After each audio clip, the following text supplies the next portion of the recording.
Hi there, Cosmic Family. My name is Jehlial in this incarnation, and I am here today to talk about the energies of this next week from October 6th until October 12th. So, the event that we are going to feel the whole week is the full moon in Aries. In some places here in Argentina happens on October 7th, in some other places is going to be on October 6th. So, you have a video already talking about that lunation, and because of its aspects and the tensions with Jupiter in Cancer, the tensions with Chiron, retrograde in Aries, this involves a cut, an independence with beliefs and visions of reality that perhaps are very familiar for us. They have been functional to the survival, but they are not allowing to expand ourselves anymore. Aries is the energy where we take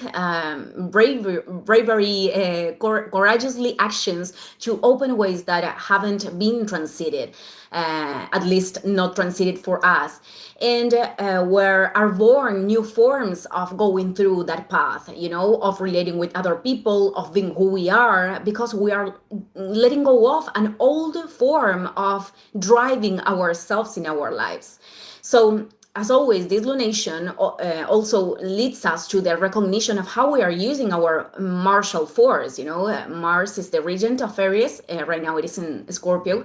This means to detect our imbalances, if that force is being we are exercising it without measuring, we are imposing ourselves excessively, or on the contrary, we are avoiding to decide, we are avoiding to exercise it and protect our energy and what is important in our lives, because every aspect that we are trying to repress or annul of ourselves, that invokes an inner war, and what is not circulating, it is going to seek us from the outside and external scenes, or is going to implode eventually inside. So that's why we need to put light in how we are channeling this energy, this masculine energy of self-affirmation, so we can choose with consciousness how we want to direct it. And this not only applies for our individual path. Also, we are seeing this manifested in the collective, the chaos, the violence. They are a signal of the need of elevating our consciousness. And that is not something that we can demand to other people outside. It is a decision that each one of us can take. Now I'm going to mention the transits in order of this week, but they are all contained, in this full moon. On October 6th, Mercury enters Scorpio. At the time it enters there, creates a square with Pluto stationary in Aquarius, because Pluto is going to be very, very active this week. On October 13th, is going to become direct. So I'm going to expand on that later. Mercury enters in a fixed sign of water. There is a great capacity of high concentration in something specific, focusing in that, wanting to go to the roots of situations.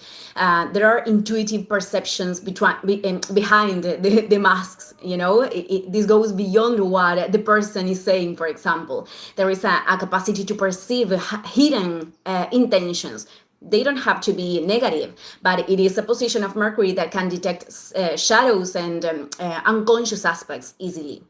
So this fixation could be an imbalance itself when the focus is not put in something that is serving to that growth. Whether this is a person, a situation, there could be a difficulty to let go of something that removed a shadow, because that way in which we are looking at that situation, it is perhaps feeding resentment.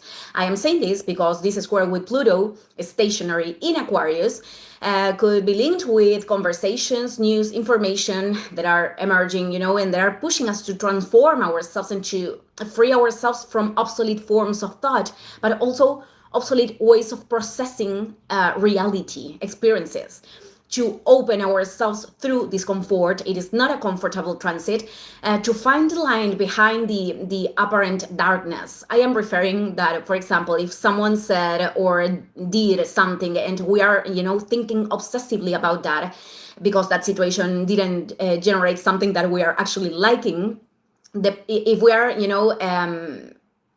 feeling an excessive rejection towards that person, that scene, or that experience, till the point that we are giving too much energy to that, it is because it's reflecting a part of us that we are denying, that we are repressing, that we are, perpetuating in an unconscious way. We have to remember that manipulations are, we react to manipulations because someone else is touching a part of us that is actually hurting or that is generating a fear to look.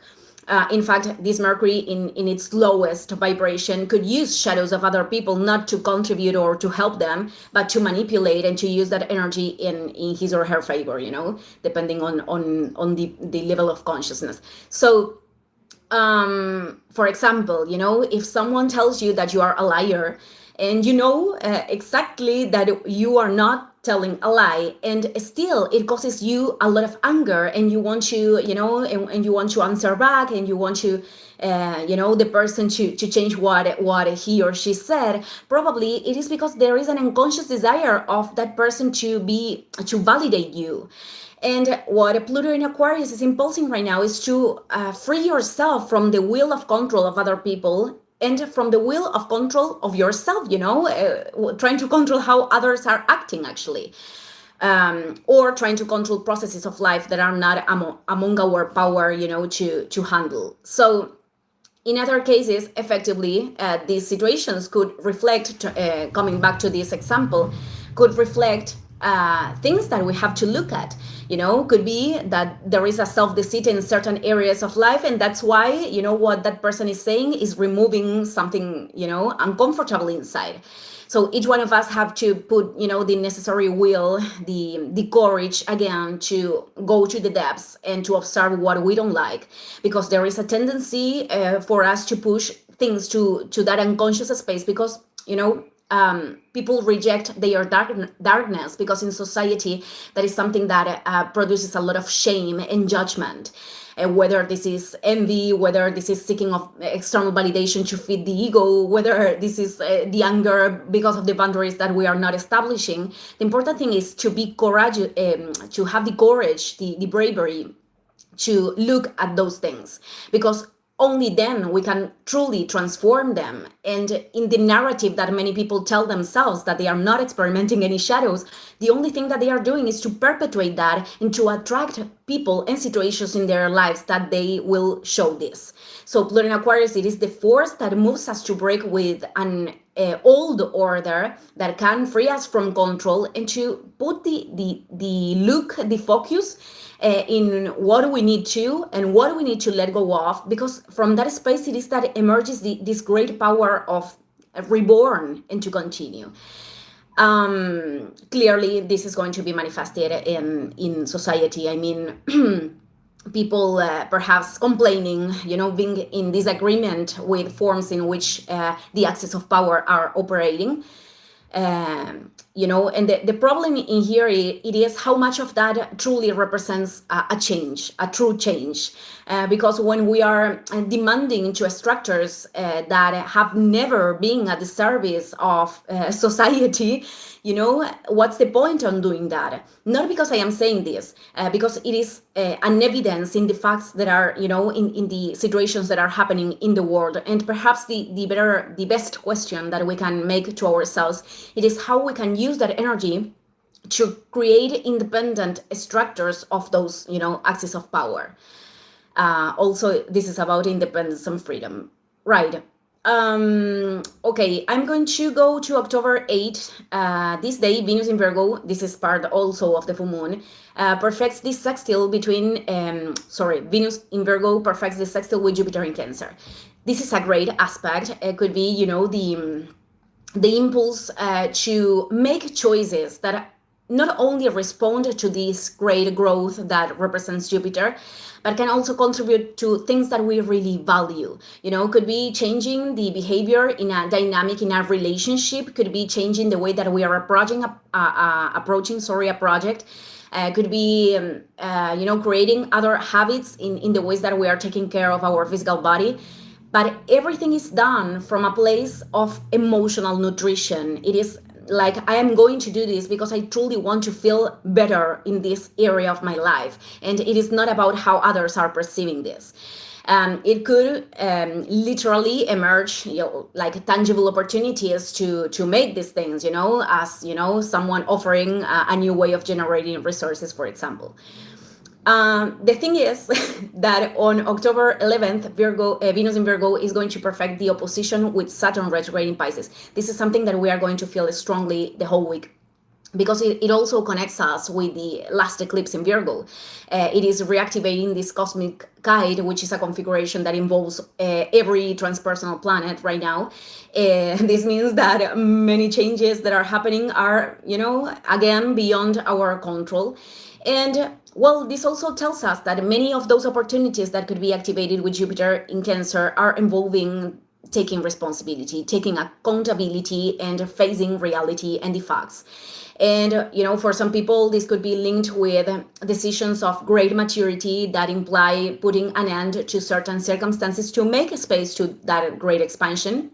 For other people, it is the acceptance of the limits or the boundaries that life is bringing. And at times that could be a painful experience when this is about idealizations and projections out of reality, that are belonging to what we want reality to be, or where people are, renouncing to their soul growth to keep themselves in a relationship, or, generating resources in a space that it is not actually contributing with that.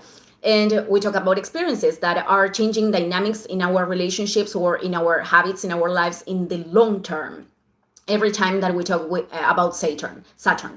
And another perspective could be, certainly like realizing that there is a change in certain habits, in certain things that requires true consistency, that we really have to take accountability of that and to put will and patience to sustain. Also could be a transit for other people, I am giving the perspectives. Could be a transit that could present certain challenges or dealing with obstacles that are actually pushing us to develop that trust and that patience and that maturity to let go of wanting immediate results, to embrace the process as, with the time that this requires. But it also could be that those restrictions are indicating you cannot move in this way anymore. You can build your life, but you have to do it in a different way so you can actually develop growth. And, Venus in Virgo is also opposing to Neptune retrograde in Aries.